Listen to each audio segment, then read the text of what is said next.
આપણું જે ચેપ્ટર છે વિકિરણ અને દ્રવ્યનો દ્વૈત સ્વભાવ લગભગ 20 એમસીક્યુ એની અંદર આપણે સોલ્વ કર્યા હતા. ઓકે, હવે એની અંદર ખાલી મારે એટલું કહેવું છે, આજે પણ આપણે બીજા પણ એમસીક્યુ પ્રેક્ટિસ કરવાના છીએ, પણ આની અંદર એક 10 નંબરનો એમસીક્યુ હતો, એની અંદર વેલ્યુ લેતી વખતે આપણે ભૂલ કરેલી છે, તો એટલો ખાલી સુધારો કરી લઈએ. જો હું હજી કહી દઉં, રીતમાં કોઈ ભૂલ નથી, માત્ર ભૂલ ક્યાં હતી, જે વેલ્યુ લેવાની હતી કે 0.25% લેવાની બદલે 25% લઈ અને આપણે ગણતરી કરી લીધી છે. તો પહેલાં હું પ્રશ્ન વાંચી લઉં. પ્રશ્નની અંદર એવું કીધું છે કે પ્રોટોન સાથે સંકલિત દ બ્રોગલી તરંગલંબાઈનો ફેરફાર 0.25% છે, જ્યારે તેના વેગમાનમાં p0નો ફેરફાર થાય છે, ત્યારે એનું પ્રારંભિક વેગમાન ખાલી જગ્યા હશે. ઓપ્શન છે 100 p0, p0/400, 401 p0 અને p0/100. આવા આપણને ઓપ્શન આપેલા છે. હું ફરીથી કહું, તમને કહે છે દ બ્રોગલી તરંગલંબાઈનો ફેરફાર 0.25% છે, ત્યારે વેગમાનમાં ફેરફાર p0 છે. આવું આપણને કીધેલું છે. હવે જુઓ, તમે જાણો છો એ પ્રમાણે દ બ્રોગલી તરંગલંબાઈ લેમ્બડા બરાબર શું લખી શકાય? h/p. હવે આપણને કીધું કે લેમ્બડામાં 0.25% ફેરફાર થાય છે, તો જો હું લેમ્બડામાં વધારો લઉં તો આ બે એકબીજાના વ્યસ્ત પ્રમાણમાં છે, તો લેમ્બડા વધે તો p શું થાય? ઘટે. એનો અર્થ એવો લખી શકીએ આપણે, એટલે જો હું એવું કહું કે નવો લેમ્બડા જે છે એ લેમ્બડા આપણને કીધું છે 0.25% વધે છે, તો એનો અર્થ એવો થાય કે લેમ્બડામાં જો વધારો થાય તો પીમાં ઓબ્વિયસલી ઘટાડો થશે. આ એક જ સ્ટેપ મેઇન સમજવાનું છે. અને હું કહી દઉં, અહીંયા આપણી જે ભૂલ થઈ હતી, અહીંયા 0.25%ની બદલે 25% લઈને ગણતરી થઈ ગઈ હતી, એટલા માટે આપણો જવાબ ત્યાં ખોટો પડી શકે છે. તો માત્ર આટલી જ ભૂલ છે, રીતમાં બીજી કોઈ ભૂલ નથી. તો આટલું જ ખાલી કરેક્શન છે કે 0.25% લેવાની બદલે 25% લઈ અને આગળ ગણતરી કરેલી હતી. તો અહીંયા આગળ આટલું સુધારો આપણે કરીએ છીએ. તો જુઓ શું લખશું હવે, તમે વિચારી શકો 0.25% એટલે 0.25/100 થશે. 100 લસા લઈ લો તો અહીંયા આગળ જુઓ 100 અહીંયાથી ગુણાઈ જાય તો 100.25 લેમ્બડા થઈ જશે. આ નવો લેમ્બડા આપણને આટલો મળ્યો. હવે આપણે જો વાત કરીએ કે નવા લેમ્બડા પ્રમાણે હું આમાં કિંમતો મૂકું તો વેગમાનની કિંમત મારે શું મૂકવાની? p ન મુકાય, પણ શું મૂકવી પડે? p - p0. કારણ કે કીધું છે કે લેમ્બડામાં આટલો ફેરફાર થાય તો pમાં આટલો ફેરફાર થાય છે, પણ એ ફેરફાર મેં માઇનસ કેમ લીધો એનું પણ મેં તમને કારણ સમજાવ્યું કે આ જો વધે તો આ ઘટે, કારણ એકબીજાના વ્યસ્ત છે માટે. તો હવે નવો લેમ્બડા જે આપણે શોધ્યો છે એની હું કિંમત મૂકી દઉં તો 100.25 લેમ્બડા બાય 100 h/p - p0. આનું સાદું રૂપ આપીએ. જુઓ, લેમ્બડાને હું અહીંયા છેદમાં લઈ જાઉં, p - p0 ને અહીંયા લઈ આવું તો 100.25/100 તો છે જ, એની સાથે p - p0 ગુણાઈ જશે અને લેમ્બડા ક્યાં જતા રહેશે? અહીંથી છેદમાં. જુઓ, h/λ ને આપણે p લખી શકીએ વેગમાન, અને આ 100ને હું અહીંયા લઈ જાઉં તો એને આપણે 100p0 વિચારી શકીએ. આ 100.25 છે એને હું અંદર ગુણી લઉં તો 100.25p - 100.25 p0 થશે સાદુરૂપ. p વાળા પદ એક બાજુ ભેગા કરીએ, p0 આ બાજુ લઈ જાય તો 100 આ બાજુ આવે માઇનસ થઈ જાય એટલે 0.25p વધે અને આ બાજુવાળું પદ અહીંયા જશે. તો હવે હું p ને સૂત્રનું કરતાં કરું તો 100.25/0.25 × p0 લખી શકાય. હવે સિમ્પલ છે, 25થી ભાગી દો આને, 25 ચોક 100, પછી ભાગ નહીં ચાલે એટલે 0 અને 25 એકા 25 એટલે p = 401 p0 કહી શકાય. તો આ રીતે આપણને જે છે એ કેટલું પ્રારંભિક વેગમાન એટલે p, તો એ p કેટલું હતું એ આપણને મળી શક્યું. તો આપણે આટલો સુધારો કરી અને આપણી ગણતરી કરી લઈશું. તો જુઓ, તમને હવે બોર્ડ ઉપર આખો જ દેખાતો હશે એમસીક્યુ લખેલો, એને સહેજ ગણી લો. હવે આપણા 21મા એમસીક્યુથી આગળ ચર્ચા કરીએ. જુઓ, ક્વેશ્ચનની અંદર એવું કીધું છે કે નીચેની આકૃતિ બે જુદી જુદી ધાતુ A અને B માટે સ્ટોપિંગ પોટેન્શિયલ વિરુદ્ધ આવૃત્તિનો આલેખ દર્શાવે છે. ધાતુ A નું વર્ક ફંક્શન એ ધાતુ B ના વર્ક ફંક્શનની સરખામણીમાં ખાલી જગ્યા હશે. આવો ક્વેશ્ચન છે. ઓપ્શનની અંદર છે ઓછું, પછી વધુ, સમાન કે D માં કહે છે કે કંઈ કહી શકાય નહીં. જુઓ, સ્ટોપિંગ પોટેન્શિયલ વિરુદ્ધ આવૃત્તિનો આલેખ આ રીતે આપ્યો છે. અહીંયા આગળ આવૃત્તિ છે અને અહીંયા આગળ છે સ્ટોપિંગ પોટેન્શિયલ. અહીંયા બે અલગ અલગ ધાતુ માટે A અને B માટે કીધેલી છે. હવે તમે અહીંયા આગળ જુઓ કે આપણે જ્યારે સ્ટોપિંગ પોટેન્શિયલ વિરુદ્ધ આવૃત્તિનો આલેખ દોર્યો હતો તો હંમેશા આ જે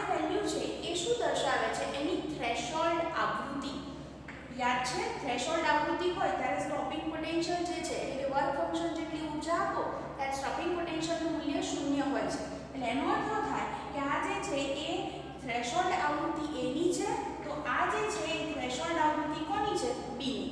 તો આકૃતિ પરથી આપણે એટલું તો જોઈ શકીએ છીએ બંનેની આવૃત્તિ વચ્ચે થ્રેશોલ્ડ આવૃત્તિ વચ્ચે શું સંબંધ છે કે જે μ0 ઓફ A છે એ લેસ ધેન μ0 ઓફ B છે. હું આને બંને બાજુ જો h વડે ગુણી દઉં તો આવું લખાય કે h μ0 of A is less than h μ0 of B. તમે જાણો છો કે h μ0 મતલબ કે વર્ક ફંક્શન, એટલે કે phi 0 of A is less than phi 0 of B કહી શકાય. એટલે કે A નું વર્ક ફંક્શન B ના વર્ક ફંક્શન કરતાં કેવું છે? ઓછું. એટલે ગ્રાફ પરથી પણ બંનેના વર્ક ફંક્શન વચ્ચેનો શું સંબંધ છે એ આપણે અહીંયાથી જાણી શક્યા. ઓકે, આ હતો ક્વેશ્ચન 21.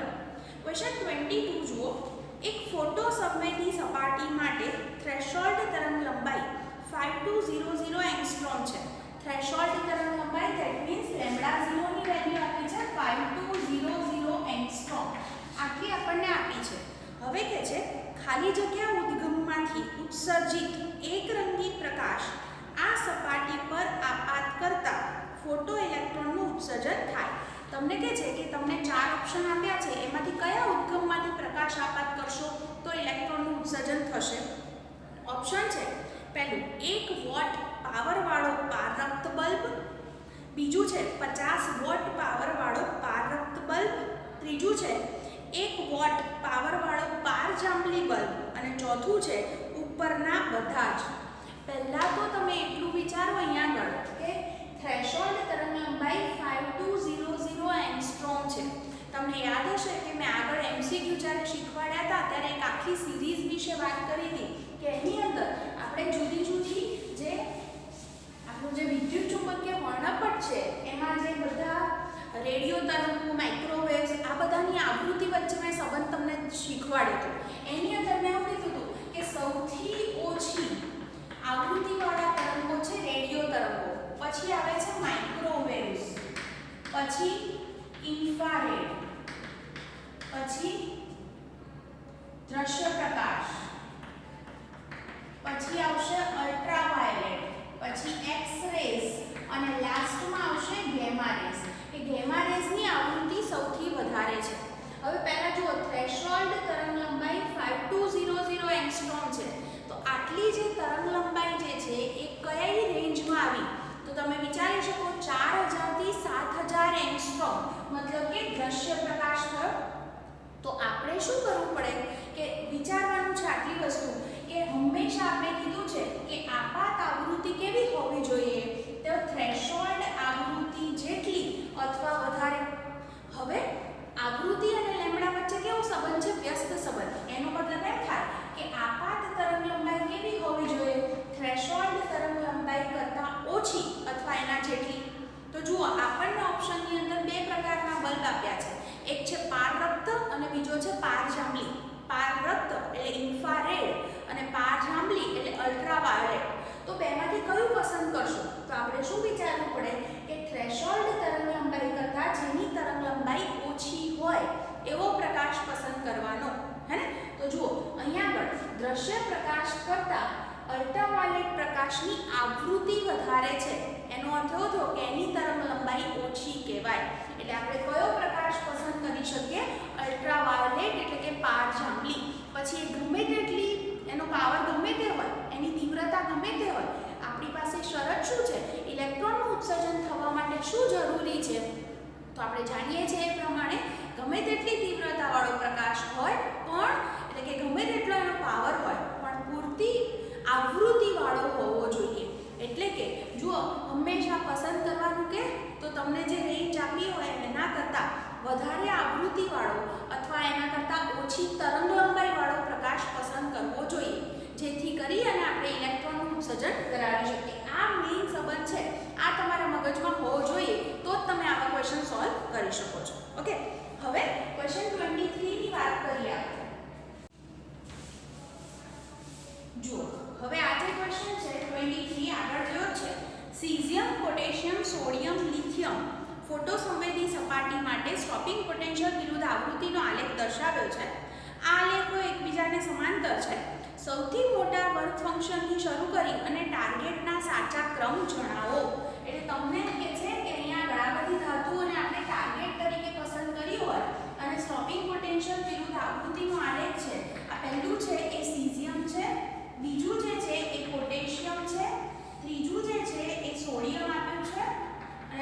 ચોથું જે આપ્યું છે એ છે લિથિયમ. તો જુઓ આપણને જે કીધું છે વર્ક ફંક્શનનો ક્રમ વિચારવાનો છે. તો હમણાં આપણે થોડીક વાર પહેલા ડિસ્કશન કરી ગયા કે અહીંયા આગળ જ્યાં આગળ આલેખ છેદે છે એ હંમેશા કઈ આવૃત્તિ દર્શાવે છે? થ્રેશોલ્ડ આવૃત્તિ. તો જુઓ સૌથી ઓછી થ્રેશોલ્ડ આવૃત્તિ કોની છે? પહેલાની, પછી એનાથી વધારે બીજાની, એનાથી વધારે ત્રીજાની, એનાથી વધારે ચોથાની. અને થ્રેશોલ્ડ આવૃત્તિને h વડે ગુણી દઈએ તો આપણને વર્ક ફંક્શન મળે. તો એનો અર્થ એવો થાય કે સૌથી ઓછી થ્રેશોલ્ડ આવૃત્તિ પહેલાની હોય તો સૌથી ઓછું વર્ક ફંક્શન પહેલાનું થશે. એટલે આપણો ક્રમ આવો થશે: પહેલાનું વર્ક ફંક્શન નાનું છે કોના કરતાં? બીજા કરતાં. પછી એનાથી વધારે ત્રીજાનું અને સૌથી વધારે વર્ક ફંક્શન કોનું થશે? ચોથાનું. આ રીતે સિમ્પલ જ છે, આપણે આને ગણી શકીએ. હવે ખાસ સમજવાનો છે 24. જુઓ શું કહે છે એમાં? એક ફોટો સેલમાં આપાત પ્રકાશની તરંગલંબાઈ લેમ્બડા હોય ત્યારે ઉત્સર્જિત ફોટો ઇલેક્ટ્રોનની મહત્તમ ઝડપ v છે. જો આપાત પ્રકાશની તરંગલંબાઈ 3λ/4 કરવામાં આવે તો ઉત્સર્જિત ફોટો ઇલેક્ટ્રોનની મહત્તમ ઝડપ કેવી હશે? ઓપ્શન કેવા છે? √4/3v કરતાં ઓછી, √4/3v જેટલી, √3/4v જેટલી અને √4/3v કરતાં વધુ. આવા બધા ઓપ્શન છે. હું ફરી એક વખત વાંચું છું પ્રશ્ન. તરંગ લંબાઈ લેમ્બડા ત્યારે જે ઇલેક્ટ્રોન ઉત્સર્જિત થાય, તમે લેમ્બડા તરંગ લંબાઈ વાળો પ્રકાશ આપાત કરો ત્યારે જે ઇલેક્ટ્રોન ઉત્સર્જિત થાય તો એની મહત્તમ ઝડપ v કીધી. પછી 3λ/4 આપાત કરો તો ઝડપ શું હશે? એ ઝડપનો v સાથે સંબંધ માંગેલો છે. તો જો આપણે થોડુંક લખતા જઈએ અને સમજતા જઈએ એટલે વધારે ક્લિયરલી આ વસ્તુ ખ્યાલ આવશે. યાદ છે તમને આઈન્સ્ટાઈને જે સૂત્ર આપ્યું હતું એ પ્રમાણે આપણે આવું લખીએ છીએ કે 1/2 mv આવું લખીએ છીએ 1/2 mv max square = hν - ϕ0. hν ને હું hc/λ પણ લખી શકું છું. તો ફર્સ્ટ સ્ટેપ આપણું આવું થયું કે જ્યારે તરંગ લંબાઈ લેમ્બડા છે ત્યારે ઝડપ v છે. તો હું આને આવી રીતે લખું તો પહેલું પદ આવું લખી શકાય. આપણી પાસે આવું એક સમીકરણ બન્યું 1/2 mv² hc/λ - ϕ0. હું આમાંથી hc/λ ને સૂત્રનો કરતા કરું તો શું થાય? 1/2 mv². આ બાજુ આવશે એટલે +ϕ0 થશે. મને આવું એક સમીકરણ મળ્યું. હવે નેક્સ્ટ શું કહે છે કે હવે લેમ્બડા કેટલો લેવાનો છે? 3/4 લેમ્બડા. એકવાર જોઈ લો ક્વેશ્ચનની અંદર. Okay final. 3/4 લેમ્બડા છે ત્યારે v કેટલો છે ખબર નથી, પણ એ v જે હશે એનો આ v સાથે સંબંધ માંગ્યો છે. તો જો હવેનું સ્ટેપ આવું થાય hc/λ કેટલો લેવાનો છે? 3/4 લેમ્બડા = ત્યારે શું વેગ છે ખબર નથી એટલે હું એનું નામ v' આપું છું +ϕ0. આના પરથી જ મેં આ સમીકરણ લખ્યું છે. હવે આ 4 ઉપર જતા રહે એટલે આ 4/3 hc/λ થશે અને રાઈટ સાઈડનું જે પદ છે તો એમને એમ જ રહેશે. એક કામ કરી શકાય, સમીકરણ 1 માંથી hc/λ ની કિંમત અહીંયા મૂકી શકાય. એવું એટલા માટે કર્યું કે આપણને જે જવાબ જોઈએ છે એ માત્ર v વાળા પદમાં જોઈએ છે, હે ને? આપણને hc/λ જોઈતો નથી. તો હું અહીંયાથી દૂર કરવા માટે આટલાની કિંમત સમીકરણ 1 માંથી મૂકું છું. તો જુઓ સાદુરૂપ શું થાય? hc/λ ની જગ્યાએ શું લખાય? 1/2 mv² +ϕ0 લખાશે અને રાઈટ સાઈડનું પદ છે એ આપણે એમનું એમ જ લેવા દઈએ. અહીંયા હું કારણ લખી દઉં છું, કારણ આપણે સમીકરણ 1 માંથી આ કિંમતો મૂકી છે. હવે જોજો સાદુરૂપ છે શું થશે? 4/3 ને અંદર ગુણી દઈએ એટલે 4/6 mv², ઓકે, પ્લસ 4/3 ϕ0 = આ બાજુ શું છે? 1/2 mv' પ્લસ ϕ0. એક કામ કરીએ, આપણે ϕ0 વાળા પદ છે એને એક બાજુ લઈ જઈએ એટલે કે આ ϕ0 ને હું આ બાજુ લઈ જાઉં તો શું થાય? 4/6 mv² પ્લસ અહીંયાથી સીધું જ 4/3 ϕ0 છે એમાંથી ϕ0 માઈનસ કરવા પડશે. આવું સ્ટેપ થશે. તો અહીંયા આગળ 3 લસા થઈ જશે એટલે 1/3 ϕ0 થશે. તો સાદું લખું 4/6 mv² પ્લસ 1/3 ϕ0 = 1/2 mv'². મારે v' જોઈએ છે તો હું એક કામ કરું છું અહીંયા આગળથી કે આટલું જે પદ છે આ 4/3 છે તો મને 4/6 છે તો હું એને 2/3 પણ લખી શકું. ઓકે, સમીકરણને 3/2 એમ વડે ભાગીએ એટલે કે અહીંયા આગળથી એવું પણ કરે 2/3 એમ કોમન લઉં તો જુઓ આવું થાય. 2/3 એમ છે એને હું કોમન લઈ લઉં છું. ઓકે, તો અહીંયા આગળથી અથવા તો એક કામ કરીએ આપણે, અહીંયા 1/2 એમ નથી જોઈતા એવું કહેવાય ને, મારે v' ના સૂત્રનો કરતા કરવા છે તો 2 અહીંયા ગુણાઈ જશે અને m વડે ભાગી દઈશું. આવું કરી શકાય ને, એ ઈઝી પડશે આપણને. 2 વડે ગુણી દઈશું અને m વડે ભાગી દઈશું. તો જુઓ 2 અહીંયા જશે એટલે અહીંયા શું થઈ જશે 4/3 અને m છેદમાં એટલે m કેન્સલ થઈ ગયા એટલે ખાલી v² વધે પ્લસ અહીંયા આગળ શું થાય 2 ઉપર જાય એટલે 2/3 m વડે ભાગવાના હતા 50 v'². તો જુઓ તો અહીંયા આગળ તમારો જે જવાબ છે એ શું દર્શાવે છે. હું v' ને જો સૂત્રનો કરતા કરું તો v' આનું વર્ગમૂળ લઈ લો તો v' બરાબર શું થાય √4/3 v² + 2/3 m 50 આવો જવાબ આવ્યો. હવે આનો અર્થ શું થાય v' કેવો છે તો √4/3 v નો સ્ક્વેર એટલે v થશે વર્ગમૂળ કાઢો તો પ્લસ સમથિંગ છે એમાં કંઈક પદ ઉમેરાયેલું છે. એનો અર્થ એવો થાય કે આપણો v' કેવો છે વધારે છે કોના કરતા √4/3 v કરતા. આવું આપણે બોલી શકીએ. કારણ મેં આવું કેમ લખ્યું છે આ સમજવાનું છે. પ્લસ સમથિંગ છે એટલે જો આવું કંઈક પદ ન હોત તો આપણે બંને બરાબર છે એવું લખી દે. તો અહીંયા આગળ આ ખાસ મગજમાં તમારે રાખવું જોઈએ. તો જુઓ અહીંયા આગળ આ ક્વેશ્ચન જે ગણ્યો એની અંદર મેઇન વસ્તુ આટલી હતી કે આપણી પાસે નવો જે v છે એના અને જૂના v વચ્ચે સંબંધ જોઈતો હતો. તો આપણે બંને સમીકરણમાંથી કોમન એવું પદ લેવું જોઈએ જેથી એકબીજા વચ્ચે આપણે સંબંધ મેળવી શકીએ. તમને એમ થાય 50 લીધા હોત તો, પણ આપણે જોઈએ તો કોઈ પણ ધાતુ પર ભલે ને તરંગ લંબાઈ અલગ કે અલગ આવૃત્તિ વાળો પ્રકાશ આપાત કરીએ ધાતુનું વર્ક ફંક્શન અહીંયા આગળ બદલાતું નથી. એટલે 50 અચળ છે તો આપણે એનો ઉપયોગ અહીંયા આગળ સમજવા માટે કરી શકીએ. એટલે આપણે અહીંયા 50 ને દૂર નથી કર્યા. તો જુઓ આ રીતે તમારો ક્વેશ્ચન આ સોલ્વ થશે અને એને તમે વ્યવસ્થિત રીતે લખી લો કારણ કે બહુ આના પરથી બીજા પણ ક્વેશ્ચન સમજી શકાય છે.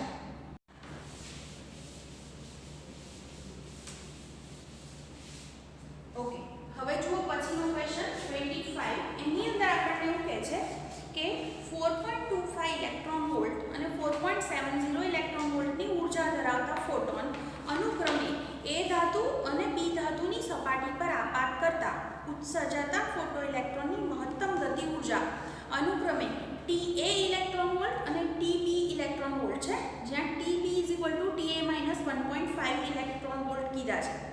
જો ઇલેક્ટ્રોનની દ બ્રોગલી તરંગલંબાઈ λb = 2 λa હોય તો નીચેનામાંથી કયું વિધાન અસત્ય છે ખોટું છે એ શોધવાનું છે.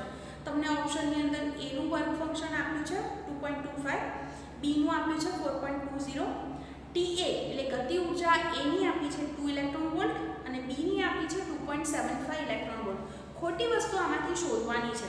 પહેલું તો જે આપ્યું છે ને એ હું લખી દઉં. આટલી ઊર્જા ધરાવતા ફોટોન A અને B પર આપાત થાય છે. એટલે A પર કેટલી ઊર્જા આપાત કરી 4.25 તો B પર 4.70. ઓકે, બંનેની ગતિ ઊર્જા Ta અને Tb છે. જ્યાં તમને કહી દીધું છે કે Tb = Ta - 1.5 ઇલેક્ટ્રોન વોલ્ટ છે. આવું આપણને કહી દીધું છે. ઓકે, હવે જુઓ પહેલા હું જો વાત કરું તો A માટે A ઉપર કેટલી ઊર્જા આપાત કરી છે આપણને કીધી છે એ પ્રમાણે 4.25 ઇલેક્ટ્રોન વોલ્ટ. હવે આપણી પાસે આવું સૂત્ર છે મહત્તમ ગતિ ઊર્જા કે મેક્સિમમ બરાબર આઈન્સ્ટાઈનનું સૂત્ર hν - 50. તો આના પરથી પહેલા હું A ધાતુ માટે લખું તો A ની ગતિ ઊર્જા શું છે Ta બરાબર એના પર આપાત ઊર્જા શું હતી 4.25 માઈનસ એનું વર્ક ફંક્શન ખબર નથી. તો પહેલું મારી પાસે આ સમીકરણ બન્યું. હવે એ જ રીતે B માટે લખું તો શું લખાય Tb = કેટલી ઊર્જા આપાત કરો છો 4.70 - 50 B લખી શકાય. જ્યાં કીધું છે એ પ્રમાણે Tb ની જગ્યાએ આપણે Ta - 1.5 પણ ઉપયોગ કરી શકીએ. તો મારી પાસે આવા બે સમીકરણ બન્યા. આ બે વચ્ચે કંઈક સંબંધ મળ્યો મને. ચલો હવે આપણને લેમ્બડાનો સંબંધ કીધો છે. શું સંબંધ કીધો છે કે λb = 2 λa આપેલા છે. આ એક સંબંધ આપેલો છે. તો હવે આપણે લેમ્બડા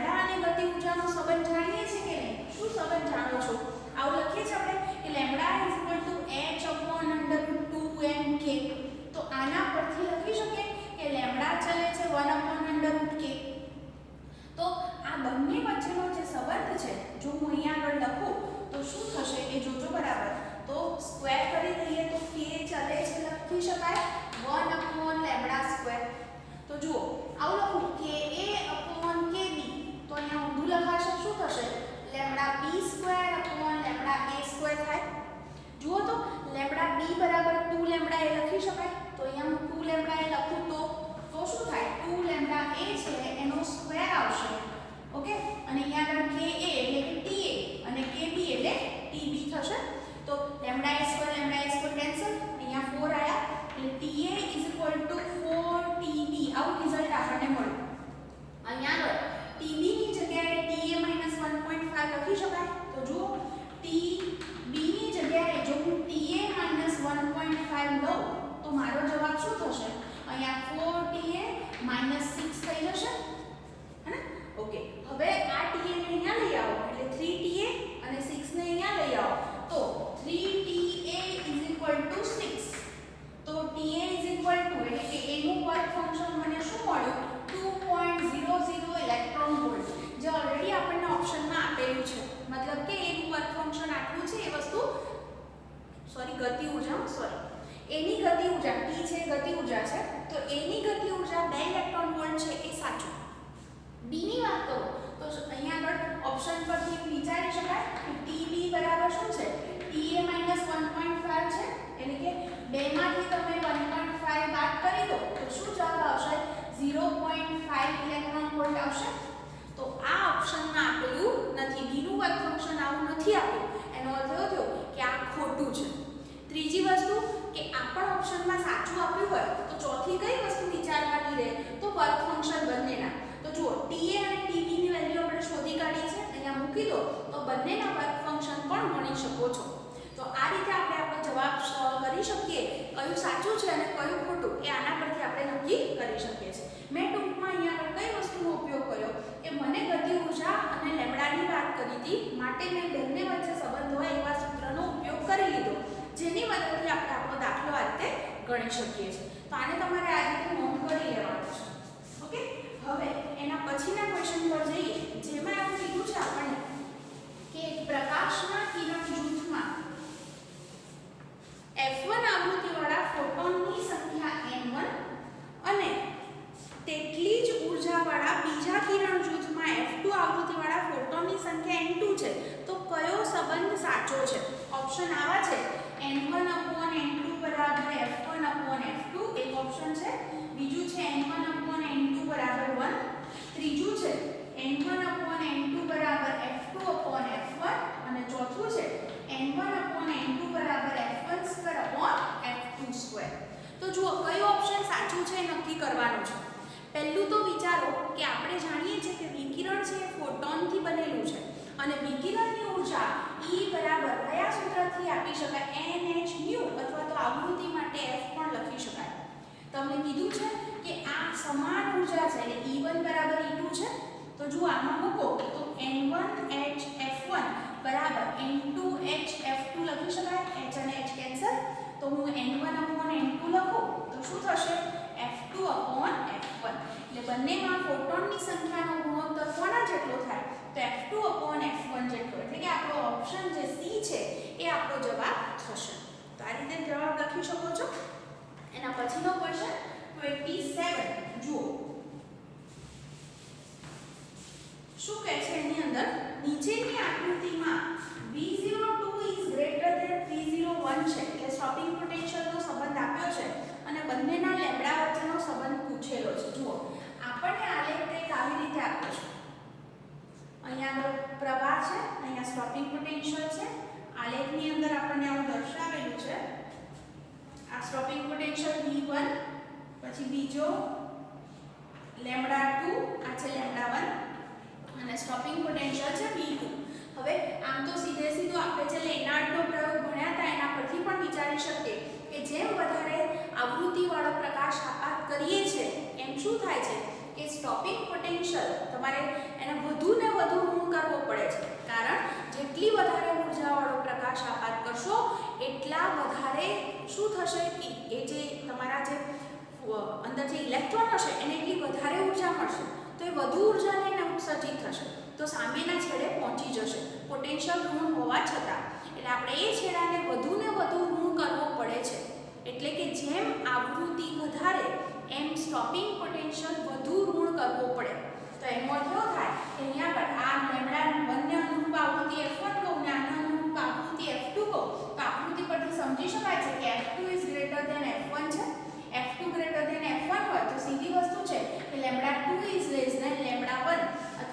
λ1 ઇઝ ગ્રેટર ધેન λ2 છે એમ કહી શકાય. તો આ રીતે આપણો જવાબ વિચારી શકે. અથવા તો બીજી રીતે જો કહું તો આપણી પાસે ગતિ ઊર્જાના બે સૂત્ર છે.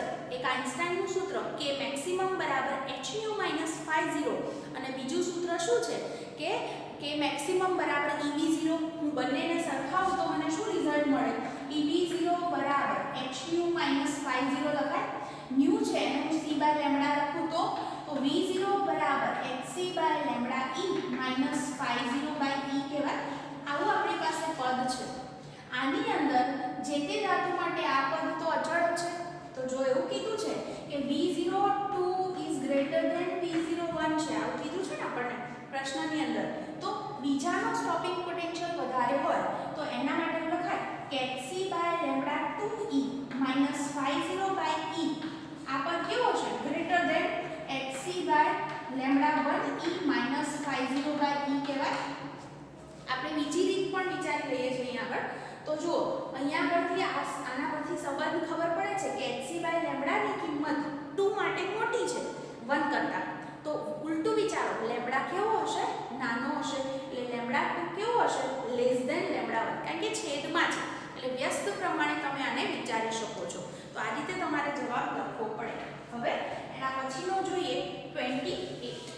જુઓ આ પ્રશ્નની અંદર હવે આપણને શું કહે છે કે આપાત પ્રકાશની બે જુદી જુદી તીવ્રતા કીધી છે. I1 ગ્રેટર ધેન I2 માટે વિદ્યુત સ્થિતિમાનનો તફાવત એટલે V અને ફોટોઇલેક્ટ્રિક પ્રવાહ I વચ્ચેના આલેખો દર્શાવ્યા છે. તો કયો આલેખ સાચો છે? જુઓ તમને અહીંયા આગળ ચાર આલેખ દર્શાવ્યા છે. હું ચારે આલેખ દોરી દઉં. પહેલો આલેખ જે છે એ પ્રવાહ વિરુદ્ધ વોલ્ટેજનો આલેખ છે. એમાં અલગ અલગ તીવ્રતાઓ માટે આવું દોર્યું છે.